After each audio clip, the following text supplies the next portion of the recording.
Alright, this is a power steering flush on a 2003 Lincoln LS with a V8 motor. Here's a power steering unit right here, and it has one of these filters in the top. What you have to do is line it up.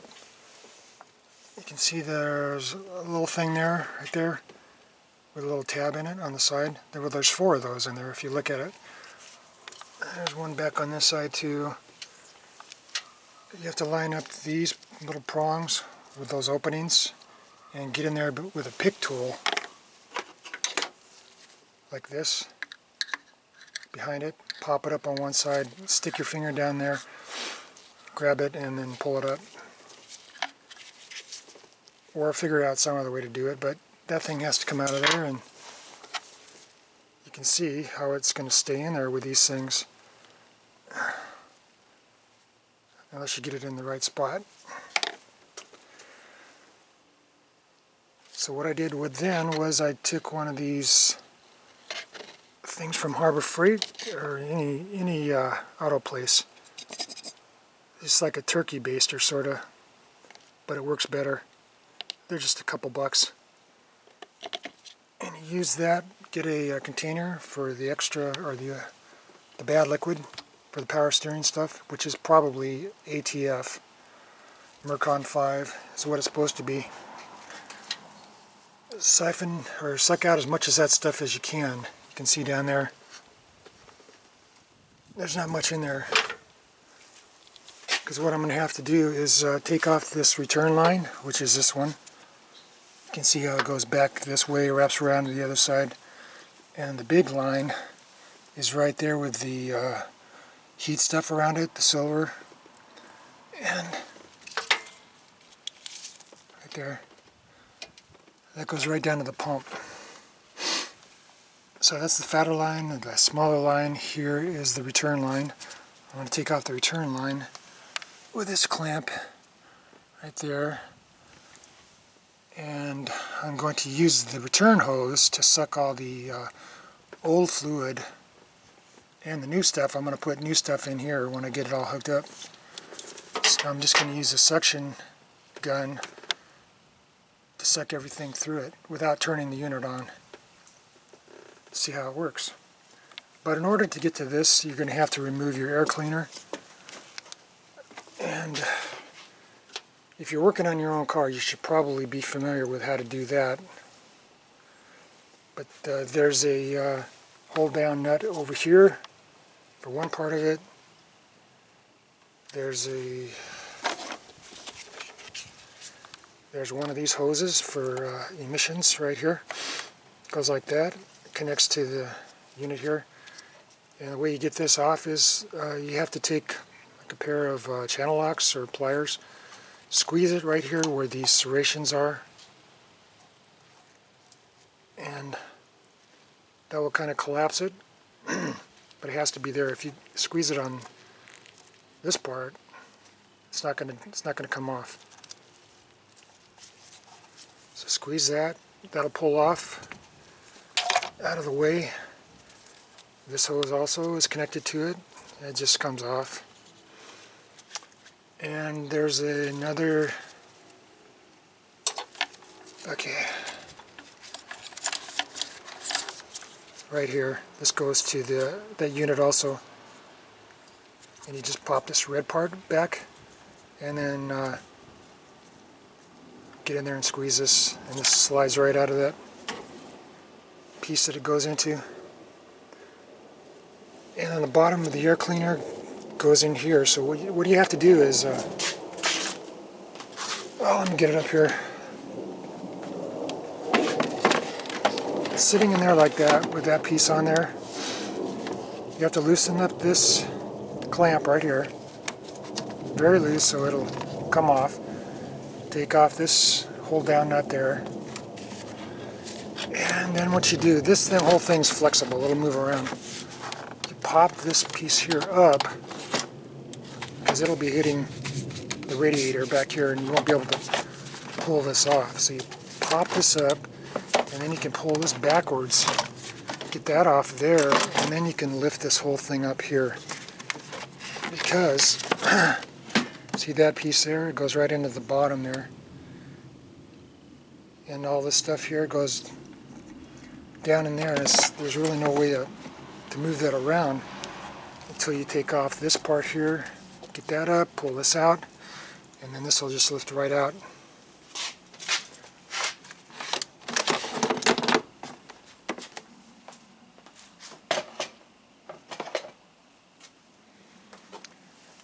So what I'm going to do now is take off that clamp and get everything hooked up, and I'll be back.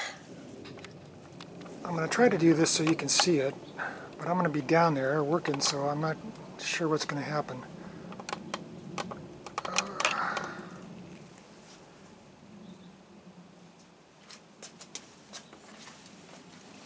This clamp here can be moved around. It's right at the top there, and also I forgot to mention I disconnected this. There's a where is it? This goes here, and this one goes on the side over here. It's right by the dipstick. There's another attachment over there. You can see that. I don't know if you can see it or not. Also put a rag down there so you can catch this remaining fluid that's in there.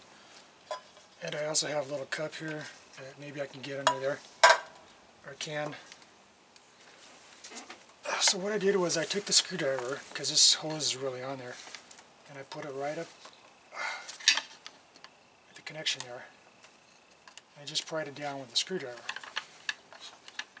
because I couldn't budge it by hand. And you can see with the screwdriver I'm just able to pop it off without hardly any effort. It's almost off now. And I probably can just get in there with my hand and just finish it up, I think.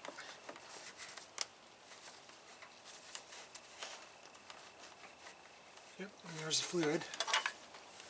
Get my cup in there, or can, capture the rest of that stuff. But try to get something there so you don't get this all over, especially you don't want to get it on your belt, because it's pretty close to the belt that's around the power steering. Alright, that looks pretty good right there. So I'm going to stop this and get everything else hooked up. Okay, I'm ready to go here. Try to suction all the stuff out, all the crappy old nasty fluid. I don't know if you can see. Let's right there to the bottom, to that tube I took off. There's a tube I took off right there. I've got it hooked up to a suction pump. And where I took the line off right there, I took another piece of little hose, cut it off, plugged that up, took a spark plug, old spark plug, put it in the other end just to cap it off. So this is full of fresh fluid now. I'm going to try to suck the new fluid down through the whole system, and it should come out the pump here. This is a return line, so it should suck it out the return line and into this old container. This is just one of those Harbor Freight transfer pumps. It works pretty good. I've used it for other things. I've got a friend or a customer who has a Jaguar. I hooked this up to the, there's a tube on it that goes down to the end of the pan, and you can section all the old oil out just by using this little tool here. You don't have to jack the car up because it's really a pain to try to get up anyways. So I'm going to give this a shot now. We'll see what happens. Oh, right there, this little piece of pipe. This is just a half-inch pipe here. You can buy it at Home Depot. And went right into it was a tight fit. It went into the old line right there. And then this piece here, I have another little hose connected on there that's rigid plastic piece. Goes inside of this half-inch little stub I made. and then goes over the top. So hopefully it should be strong enough to do this. Let me give it a shot here. See what happens.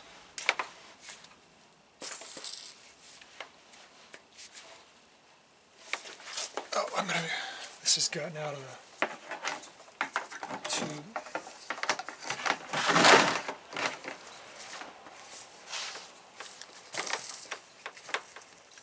Well, I can see stuff coming out right there. If you look at the line.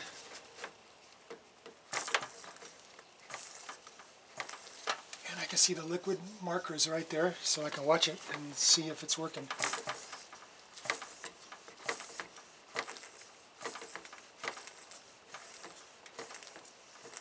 There's not much resistance here, so if it is working, it's working very easily. I know to suction out the oil, it takes quite a bit.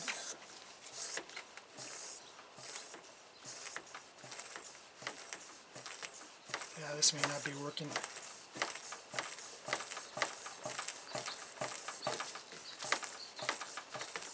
That's feeling more resistance now, so I don't know.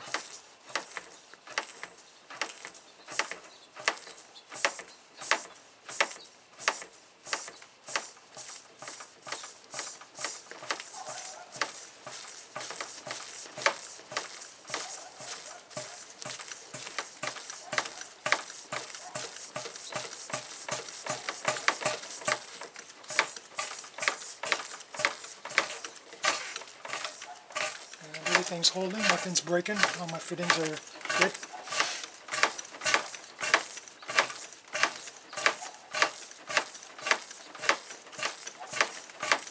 It does look like it's going down a little bit.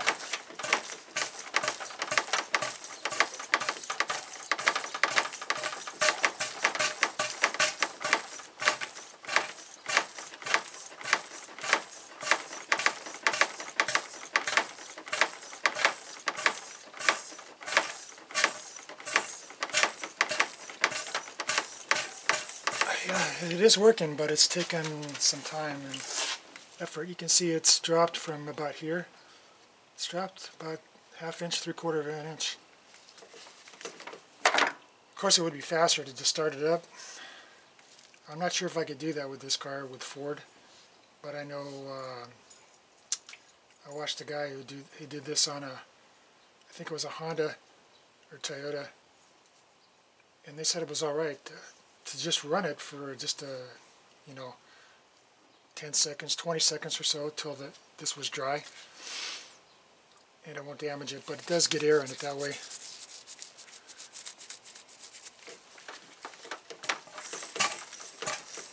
So I'm not sure if the Ford pump would be all right to do that with or not. But this is definitely working. It's just going to take some time.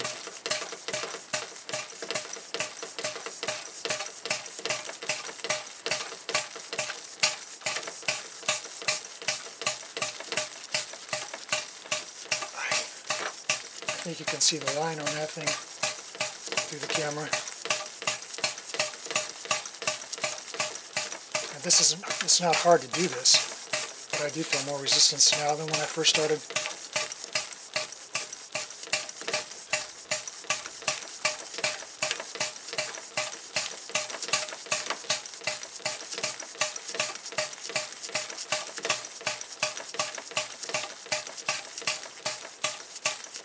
See, I think I've probably been pumping for a couple minutes, which isn't that long, really.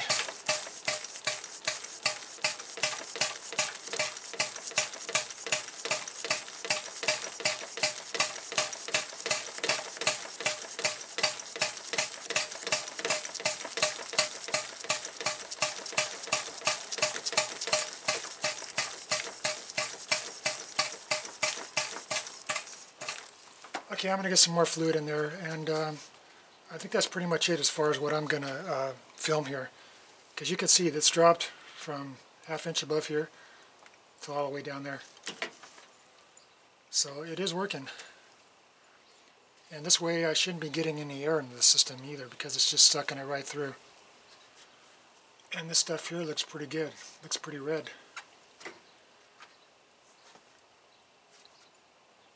So I think that concludes it. I'm going to finish doing this. I'm not sure. I'll come back and tell you how much I had to run through here before I do that. Before I think it looks good. Alright, I've ran 2 containers of ATF Mercon 5 through here. 2 containers of this down to there, which is about an inch from the bottom of here. It took me about 15 minutes to pump it. That's for 2 of these. And this looks good to me. You see the color of that? I mean, that's good enough. I think that's pretty fresh fluid there. So I'm going to call it quits right there. Now, if somebody wanted to, they could probably just forget this pump and run this line right here into the container, like a waste container or something to collect the oil or the fluid in,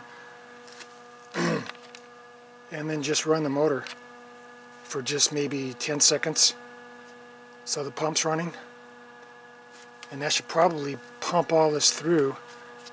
Maybe have somebody, if you have somebody to help you do this, somebody start the car, have this thing full of fresh fluid, and then be right on this thing with more fluid to keep it full, and then run a couple, 2, 3 containers through there, 3 quarts or so, and probably wouldn't damage the pump that way. And I'm not sure if you have to turn the wheels lock to lock like a lot of people say you have to do.